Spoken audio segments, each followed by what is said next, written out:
kulakları küpeli. Deli kulakları küpeli. Nene, deli mi benim babam? O ne biçim laf kız? Ama öbür babalara hiç benzemiyor. Çünkü senin baban seninle aynı yaşta.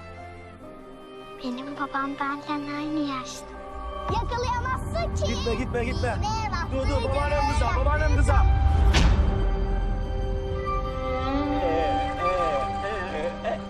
Torunun küçük bir kızı boğmuş gölde. Ben yapmam. O çocuk gibiydi. Onun dilinden bir tek ben anlarım. İbret alem için bunu dar ağacında boyayacağım.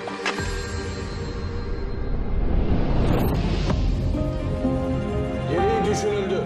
Seda Altınkaya'yı tahammüden öldürme suçunu işlediği sabit olan Sadık Mehmet Koyuncu'nun idam cezası ile tecziyesine karar verilmiştir. Kuşlar. Bu delidir deli. Cezaya ehliyeti bile yok bunun. Ne idam?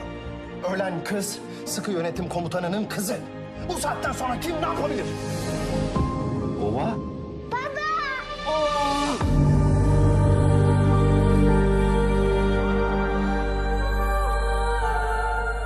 Baba idam. Hay ben böyle kaderim. İçine sıçayım lan.